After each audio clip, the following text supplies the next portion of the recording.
देहरादून में जोरों पर इन्वेस्टर्स समिट की तैयारियां और तैयारियों को लेकर सीएम सलाहकार समूह की बैठक जारी है। बड़ी जानकारी आप तक पहुंचा रहे हैं, जहां पर तैयारियों को लेकर सीएम सलाहकार समूह की बैठक जारी है। बैठक में पहुंचे मुख्यमंत्री पुष्कर सिंह धामी और दिसंबर में प्रस्तावित ग्लोबल इन्वेस्टर्स समिट और बैठक में पर्यटन मंत्री सतपाल महाराज मौजूद है। साथ ही साथ मंत्री गणेश जोशी, मंत्री सुबोध दुनियाल भी इस दौरान मौजूद है। मंत्री धन सिंह रावत, मंत्री प्रेमचंद अग्रवाल भी इस दौरान मौजूद है। एक निजी होटल में चल रही है अहम बैठक। ये बड़ी जानकारी आप तक पहुंचा रहे हैं, जहां पर इन्वेस्टर्स समिट की बैठक जारी है। एक निजी होटल में बैठक चल रही है। बैठक में मुख्यमंत्री पुष्कर सिंह धामी शामिल हैं और साथ ही साथ कई तमाम मंत्री भी इस बैठक में शामिल हैं। तैयारियों को लेकर सीएम सलाहकार समूह की ये बैठक है और बैठक में मुख्यमंत्री पुष्कर सिंह धामी इसमें शामिल हैं। दिसंबर में प्रस्तावित है ग्लोबल इन्वेस्टर्स समिट और इसको लेकर बैठक का दौर जारी है। बैठक में पर्यटन मंत्री सतपाल महाराज मौजूद हैं, मंत्री गणेश जोशी, साथ ही साथ मंत्री सुबोध दुनियाल भी इस दौरान मौजूद हैं। मंत्री धन सिंह रावत, मंत्री प्रेमचंद अग्रवाल भी इस बैठक में मौजूद हैं। सीएम पुष्कर सिंह धामी इस बैठक में शामिल हुए हैं। देहरादून में जोरों पर है इन्वेस्टर्स समिट की तैयारियां और तैयारियों को लेकर सीएम सलाहकार समूह की ये बैठक का दौर जारी है। 11 बजे से बैठक चल रही है। एक निजी होटल में बैठक चल रही है। बैठक में मुख्यमंत्री पुष्कर सिंह धामी शामिल हैं। बड़ी जानकारी आप तक पहुंचा रहे हैं देहरादून से। बड़ी खबर आपकी टीवी स्क्रीन पर, जहां पर बैठक का दौर जारी है, बैठक चल रही है। एक निजी होटल में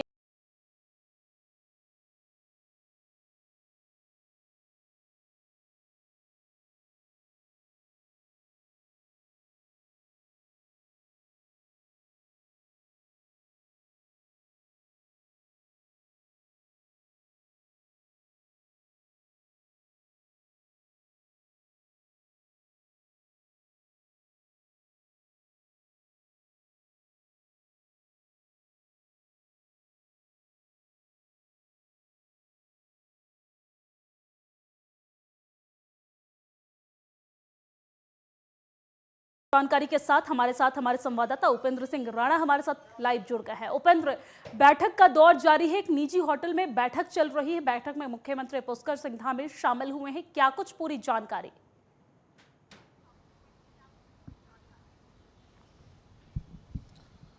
देखिए दिव्या, जिस प्रकार से ग्लोबल इन्वेस्टर समिट जो है वो दिसंबर माह में होना है, वो प्रस्तावित हुआ है कार्यक्रम। उसको लेकर मुख्यमंत्री पुष्कर सिंह धामी की अध्यक्षता में ये बैठक की जा रही है।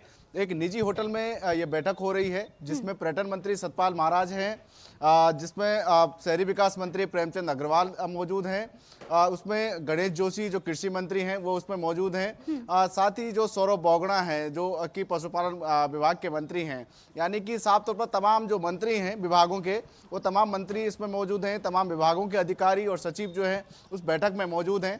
एक जो है जिस प्रकार से जो ग्लोबल समिट होना है, इसके पहले भी जिस प्रकार से इन्वेस्टर समिट जो है त्रिवेंद्र सरकार के समय पर जो है वो किया गया था और कई एमओयू जो है वो साइन हुए थे, कई उद्योगों के जो लेकर जो है वो बातचीत हुई थी।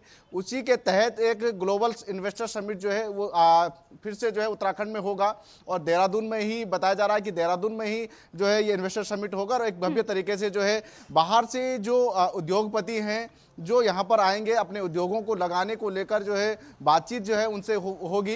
इससे इन्वेस्टर्स ग्लोबल इन्वेस्टर समिट से एक फायदा जरूर होगा उत्तराखंड को, कि जिस प्रकार से जो रोजगार का जो अभाव उत्तराखंड में रहता है, जिसके चलते पलायन की ज्यादातर संभावनाएं जो है उत्तराखंड में बनती है और कई युवा जो है उत्तराखंड से पलायन करते हैं। सबसे ज्यादा जो कारण यहाँ पर देखा गया है कि रोजगार का न होना उत्तराखंड में सबसे बड़ा कारण माना जाता है। ऐसे में जो एमओयू साइन होंगे, जो बाहर से जो उद्योगपति यहाँ पर आएंगे अपने उद्योगों को लगाने को लेकर, वो बातचीत जो है वो की जाएगी कि किस तरीके से जो है सरकार उनके लिए जो है वो काम करती है और एमओयू के तहत जो है वो किस तरीके से यहाँ पर इन्वेस्ट जो है वो करती है और क्या क्या उद्योग जो है यहाँ पर लगाए जा सकते हैं। इन तमाम चीजों को लेकर जो है वो बातचीत उस पर जो है वो की जाएगी। तो साफ तौर पर ये देखा जा सकता है कि सरकार कहीं ना कहीं स्वरोजगार से जोड़ने की कोशिश जो है यहाँ के युवाओं को करना चाहती है और यहाँ पर बड़े बड़े अगर इन्वेस्टर जो है यहाँ पर आएंगे और यहाँ पर अपने उद्योगों को अगर लगाएंगे तो यहाँ के युवाओं को जो है वो रोजगार मिलेगा।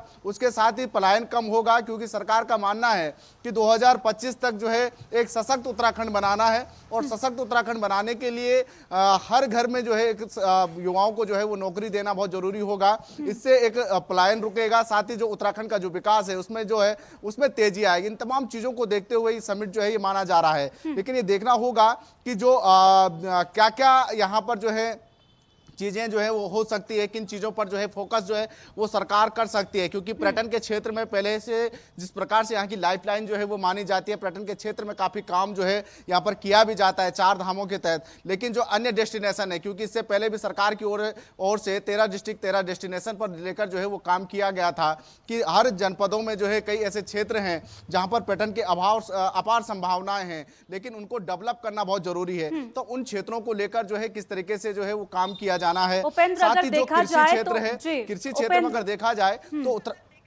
उपेंद्र, अगर देखा जाए तो पलायन को रोकने के लिए उत्तराखंड के मुख्यमंत्री पुष्कर सिंह धामी की तरफ से अलग अलग प्रयास किया जाता है और इन्वेस्टर्स समिट भी इन प्रयासों में से एक है, क्योंकि अगर इन्वेस्टर्स यहां पर आके उद्योग लगाते हैं तो उससे वहां के लोगों को रोजगार मिलेगा और इससे पलायन में कमी आएगी।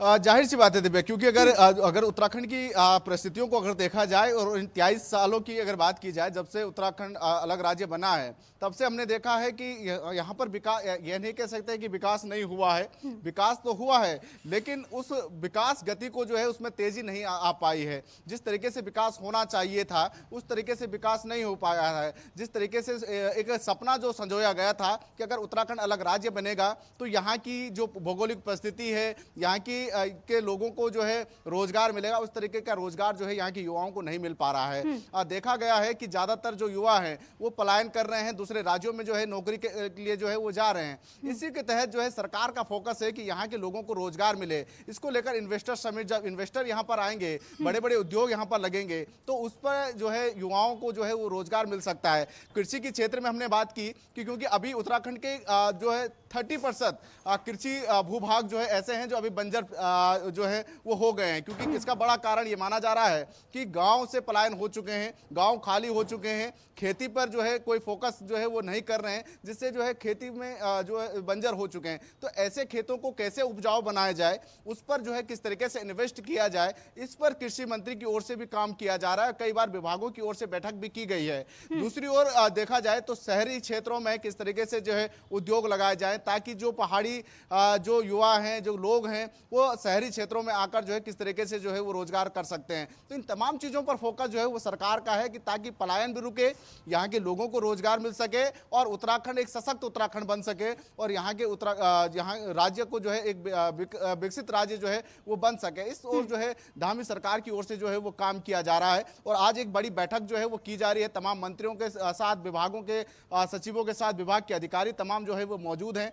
तो देखना यह होगा कि इस ग्लोबल इन्वेस्टर समिट से क्या कुछ निकल कर आता है, किस तरीके का मंथन आज होता है और क्या कौन कौन से इन्वेस्टर जो है उत्तराखंड में जो है वो आते हैं, ये देखने वाली बात होगी। 11 बजे से ये बैठक चल रही है, बैठक कब तक खत्म होगी? क्योंकि बैठक खत्म होने के बाद मुख्यमंत्री पुष्कर सिंह धामी, खबर ये सामने आ रही है कि मीडिया से रूबरू होकर तैयारियों के बारे में चर्चा करेंगे, बताएंगे। देखिए, जिस प्रकार से जो 11 बजे से ये बैठक शुरू हुई है, अभी भी जो है वो मंथन चल रहा है, बैठकों का दौर चल रहा है और माना जा रहा है कि अभी आधा एक घंटे के बाद जो है जब बैठक समाप्त होगी उसके बाद मुख्यमंत्री पुष्कर सिंह धामी मीडिया से रूबरू होंगे। वो बताएंगे कि किस चीजों पर जो है ज्यादातर फोकस जो है वो किया गया है, क्या क्या सुझाव जो है मंत्रियों से आए हैं, सचिवों से आए हैं और तमाम जो अधिकारी हैं उनसे क्या क्या सुझाव मिले हैं और किन चीजों पर ज्यादातर फोकस जो है वो किया गया है। यहाँ की जो भौगोलिक परिस्थिति है उनके अनुसार किस तरीके का रोजगार यहाँ पर जो है वो हो सकता है, किस तरीके के उद्योग यहाँ पर जो है वो ज्यादातर लगाए जा सकते हैं, जिसके लिए जो है बाहर नहीं जाना पड़ेगा, यहीं पर जो है सब कुछ जो है वो मिल सकता है। इन तमाम चीजों को लेकर किस तरीके से काम करना, इन तमाम चीजों पर जो है एक रूपरेखा जो है वो तैयार की जा सकती है। तो आज जो है ये बैठक चल रही है, उसमें ये तैयारी की जा रही है। तमाम मंत्री अपने सुझाव दे रहे हैं, विभाग के अधिकारी, सचिव जो है वो सुझाव दे रहे हैं कि किन चीजों पर फोकस हो सकता है और किन चीजों पर इन्वेस्ट जो है वो किया जा सकता है और इन्वेस्टरों को जो है कैसे लुभाया जा सकता है, ताकि जो यहाँ पर जो इन्वेस्टर आए वो जब उद्योग लगाएं तो किस पर जो है वो फोकस कर सकते हैं, क्या क्या संभावनाएं यहाँ पर उद्योगों की है, इन तमाम चीजों पर जो है वो बातचीत जो है वो करेंगे। उपेंद्र, बैठक में कौन कौन से मंत्री शामिल है? क्योंकि इस बैठक में खबर ये सामने आ रही है कि पर्यटन मंत्री सतपाल महाराज भी शामिल है, साथ ही साथ धन सिंह रावत और अन्य कौन कौन से मंत्री इस बैठक में शामिल है? देखिए, बैठक में पर्यटन मंत्री सतपाल महाराज जो हैं वो उस बैठक में मौजूद हैं। कृषि मंत्री गणेश जोशी बैठक में मौजूद हैं। शहरी विकास मंत्री प्रेमचंद अग्रवाल बैठक में मौजूद हैं। चिकित्सा शिक्षा मंत्री धन सिंह रावत जो हैं वो बैठक में मौजूद हैं। पशुपालन मंत्री सौरभ बोगड़ा उसमें मौजूद हैं। तो ये कह सकते हैं कि तमाम जो मंत्री हैं लगभग वो सभी बैठक में मौजूद हैं, क्योंकि ज़्यादातर जो सुझाव हैं इन्हीं क्षेत्रों में जो है वो ज़्यादातर आने हैं। क्योंकि पर्यटन के क्षेत्र में हो, जिस प्रकार से पहले भी सरकार काम कर रही है, एक फोकस जो है सरकार का रहता है कि पर्यटन जो है वो ज्यादातर उत्तराखंड में है और अब काफी ऐसी जगहें हैं जहां पर अभी भी जो है कई सारे कार्य करने की जो है वो जरूरत है, ताकि ज्यादा से ज्यादा पर्यटक जो है वो उत्तराखंड घूमने के लिए आए। उस पर ज्यादा फोकस जो है वो किया जा रहा है। दूसरी ओर अगर कृषि के क्षेत्र में अगर बात की जाए तो चाहे बागवानी के क्षेत्र में हो, चाहे जो बंजर खेती हो, उस पर किस तरीके से डेवलपमेंट किया जाए, कैसे उनको उपजाऊ बनाया जाए, उसको लेकर जो है वो चर्चा हो सकती है और उसमें किस तरीके से इन्वेस्ट किया जा सकता है, इन चीजों पर चर्चा होगी। शहरी विकास मंत्री इस बैठक में मौजूद हैं। शहरी क्षेत्रों में किस तरीके से डेवलप करना है, उसमें किस तरीके से उद्योग खोले जा सकते हैं, इन तमाम चीजों को लेकर चर्चा हो सकती है। दूसरी ओर जिस प्रकार से चिकित्सा शिक्षा इन क्षेत्रों में जो है